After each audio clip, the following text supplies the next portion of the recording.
For the longest time, we have been using the 50-30-20 rule to manage our finances, but as a result of increasing in costs, things have become very expensive: rent, food, commuting, and we need to now move to the 60-30-10 budgeting rule. And if you want to escape poverty, you must learn how to use this rule and practice it every month. Do not do it 1 month and then skip another month, do it the other month.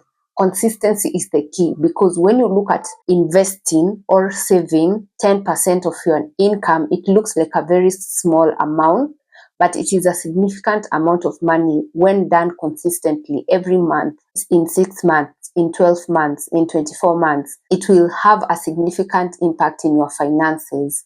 The goal is to make sure that you skip the cycle of poverty, where you are living paycheck to paycheck. You are barely surviving. Once you receive your salary, after 2 weeks, you cannot explain where that money has gone. And then you go back to taking loans, mobile loans, which have high interest. And it's like you are stuck in this cycle of poverty.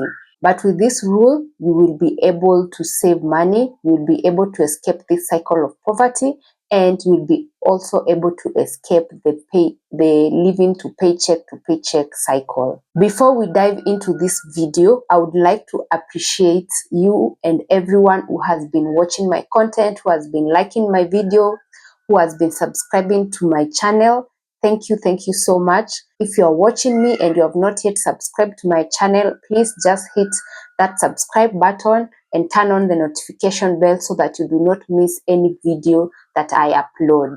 The number one reason as to why 50-30-20 rule may feel outdated is because the cost of living has gone up, and most of the people are barely surviving on the 50% of their income to cover their essential needs. Statistics show that around 53 to 65%, that's how much people spend on essentials from their income. With this knowledge, it's easy to adjust your finance management or your budgeting rules so that it can fit the current needs, which is now you need to keep your essential needs to 60%, and then the 30% you spend it on the wants, and then the 10% you can invest it or put it in an emergency fund. Once you receive your salary, or you already know how much you earn, take 60% to cover your needs. And what are needs? Needs are rents, housing, that is rent or housing, utilities, groceries, healthcare, medicine, transport, and minimum loan repayments. And when you look at the 60% of the needs, it has nothing to do with luxury or things that you do for fun. And this is a figure that you should use also when you are calculating your emergency fund. You need to use this amount for your needs to calculate how much you need for emergency fund, because an emergency fund is not for traveling, it's not for fun, it's not for buying new clothes. Have that figure locked in your mind and say, in the next 2 years, I want to build an emergency fund that can cover my personal needs for 6 months. The good thing with putting your emergency fund in a high yield interest account is because the interest will cover the inflation.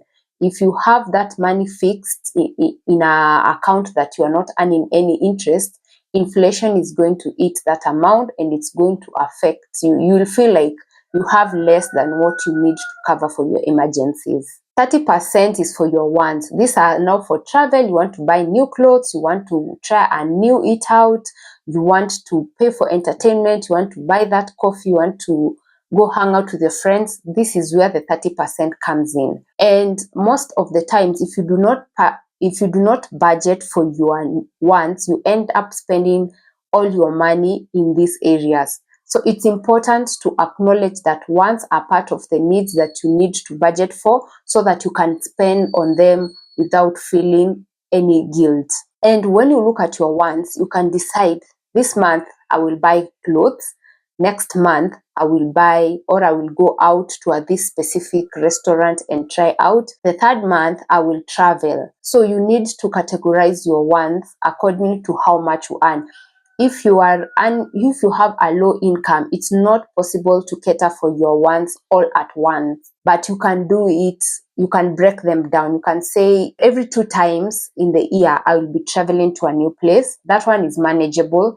But saying every month you will try a new place, you will buy new clothes, you will go hang out with your friends, or you will try a new social events, it may strain your budget. So it's important to have a personal journey when it comes to money management, because not everyone 30% is the same. For example, 30% of 100,000, that one is 30,000 Kenyan shillings. But 30% of someone earning 50,000 shillings, that is 15,000 shillings. So you can see there is a difference in the amount that you need to set aside for your wants. Once you take this personal finance as a personal journey and not compare yourself with others, you'll be able to calculate that and say, 30% of my income is 15,000 shillings, or it's 10,000 shillings. What can I do with this money? Write down all your wants and say, this month I will allocate a certain amount of money to go for clothing, and this other amount I'll try a new place. Maybe that's all you can manage. Then stick to that. The following month, look at once you have ticked clothes, you have ticked the eat out, then maybe say, I need to go for a staycation. Then probably the staycation will consume the entire 30% of your income. So you stick to that. You just say, this month I will only do a staycation. Take your money or your financial journey personal and understand where you are at and calculate according to where you are at. If your finances or your salary increases, then it means the money will also increase. If you get a pay raise, you go to 50,000, maybe to 80,000, then it means there will be an increase in your amount that you need to spend on your wants. Then adjust accordingly. Keeping your wants within 30% helps you now to remain with the 10% that you can save in your emergency fund or in a money market fund account, or you can even choose to invest by buying stocks in the National Security Exchange platform, depending on where you are at financially. But if you do not have an emergency fund that can cover for your essential needs for 6 months, I will advise that 10% dedicated towards building your emergency fund. Once it hits 6 months of covering your expenses, then now you can start investing in other areas. Now you can start trying out stocks. You can start trying out new business. You can start trying out just new things with that 10% of your income. The reason as to why you need to have the 6 months emergency fund locked, or that you have reached that target and set it aside, it will give you peace of mind. In case something happens, you can still fall back for your emergency fund. It will also give you peace of mind.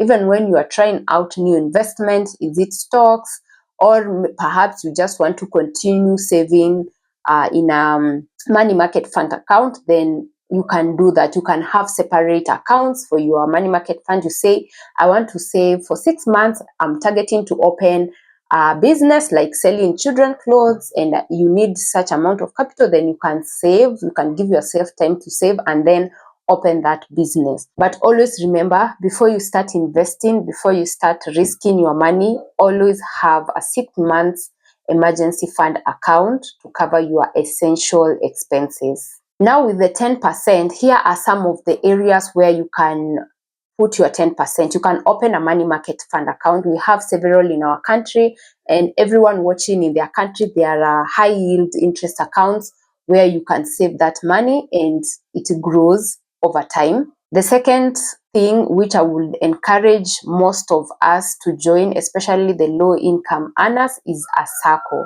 You will need to save. You need to save in a SACCO. Why? Because when you save in a SACCO, you are able to get a loan equivalent 3 times equivalent to your savings. That is one. Another thing, you are able to access asset finance loans that can help you purchase things like car or land with a low interest compared to bank. Bank have high interest while SACCO has low interest. The goal of the SACCO is to make sure you progress and you use that money to make development, while the bank, its main goal is to make money from you taking a loan. That's why their interest is high. And also in case of defaulting, the bank is more likely to call debt collectors on you when you default, but SACCO has a really long process before it reaches to a point where they have to come for the asset that they helped you purchase. Another thing is with SACCO, you will get annual dividends. Even if you have a loan, as long as you have a savings amount with your bank, you'll still get dividends. Another place that you can invest your money is buying government bonds and treasury bills. These ones are good because they are low risk and you are sure you'll get the interest, and the interest is fixed. So at the time which the government bond opens, if they say it's for 10% interest and the bond is going for 10 years, you will get 10% interest every year. It will not increase, it will not decrease. This is different from a money market fund account, because money market fund account, the interest fluctuates. Like at the moment right now in our country, you can see we came from where we are getting 14% interest, it went down to 12, 10. Right now it's around 9 to 10% interest rate. But for government bonds and bills, it's fixed. When they open that bond and they say it's 10%, then you will receive 10% interest throughout the period of the bond or of the treasury bill. That's the difference. Another difference between government bonds and a money market fund account is you cannot, a government bond is not liquid. You cannot say today I want to withdraw my money from my government bond. That is more, it's fixed. The only thing you can do, you can sell it to another person, but you cannot easily liquidate that amount. For a money market account, you can liquidate that money easily. It's just logging in your app and clicking withdraw and withdraw the money. Most of the money market funds accounts, it takes 24 to 72 days to hit your account. That's the difference. That is why I usually say before you save for long term, make sure you have money in your money market fund account as an emergency fund to cover for your expenses. Always remember not to invest your money or your emergency fund into long-term goals or long-term commitment, because you may never know when you will need that money. So the good thing is to have some amount in your emergency fund and now start investing in these other areas. Another place where you can invest your money is the National Security Exchange platform. Every country has their own. It's up to you to go and research about stocks, know which ones you can purchase, which ones are performing best, which ones are not performing best, and make your personal decisions. Not all stocks that you will invest, you will get dividends. Sometimes you can invest and still get a loss. Sometimes you can invest and get a profit. When you look at someone like Warren Buffett, he invested a lot of stocks, but we are only told about the stocks that made him a millionaire or a billionaire at the age of 50. We don't see people talk about stocks that flopped. There are a majority of them. When you look at his portfolio in Kin, you will see that there are stocks that he invested in and he made losses in them, while others he invested and gave him a huge amount of dividends. So it can go either way. So every time you invest, just know when you're investing in stocks in the National Security Exchange, that's a high risk investment. You are more likely to lose your money. There is no capital reservation, or you can make money. So it goes either way. It's up to you to do your research. You analyze the market. You see, yeah, I'm going to buy these stocks for this company. Other platforms where you can save your money is digital platforms. We have a lot of money market funds today they have digital wallets. You can just download in the app, fill everything, activate your account, and it's easy to manage. You just remove your money from your Pesa or your bank account and put in that money market fund account. The good thing with these digital platforms is that they allow you to save as low as 50 shillings, as low as 100 shillings. There is no limit on how much you can invest in those accounts. So it's up to you to understand where you are at financially and make a decision according to where you are at and make it personal. Don't say, oh, everyone is saving their money in X money market fund, but maybe that money market fund needs a minimum first initial deposit of 20,000 shillings or 50,000 shillings. then you look at your finances and you are like, no, I cannot be able to save this. So you say, I will never save in a money market fund. There are money market funds account for everyone. There are those you can start with 100 shillings. There are those who can start with 50 shillings. There are those who can start with 1,000 shillings. There are those who can start with 2,000 shillings. There are those who can start with 20,000. There are those that need you to invest 50,000 shillings or even 100,000 Kenyan shillings. So it's up to you to pick a shoe that fits you best. This 60, 30, 10% rule, if followed consistently, it can help you escape poverty cycle and the living from paycheck to paycheck. It will also, once you become disciplined in saving and understanding the value of every coin that you make, it's more easier for you to make wise decision, and you are like, yes, I've saved for my emergency fund. Now let me invest so that I can increase income. The first step is to be disciplined. Be disciplined for a whole year. Follow that 60, 30, 10% rule. And I usually say, if you have to compromise something, don't compromise the 10%. You'd rather compromise the 30% of your wants. Why? Because you can do without the wants. The wants are just things that are luxury. It's like more of gifting yourself and having fun. So if you have to compromise, then compromise your wants, but not the 10%. Be consistent with that saving or investing 10% of your income and watch yourself grow. You'll be proud of yourself when you look at next year at a time like this, and when you started, you'll be like, yes, I've made a lot of progress. The key with this rule is to spend with purpose. It's telling your money where to go, and also having fun and enjoyment without guilt. You won't feel like, oh, last month I went for vacation and this month I don't have rent. No, it's spending with purpose, understanding that these are my wants, these are the places that I want to visit, and then budget accordingly and spend while you are aware of what you are doing. And saving your money in a high yield interest account that is higher than inflation will save your capital from inflation and losing value. Always remember that it's better to save your money in a money market fund account than just saving the traditional saving. Maybe you have a box in the house where you put shillings here and there.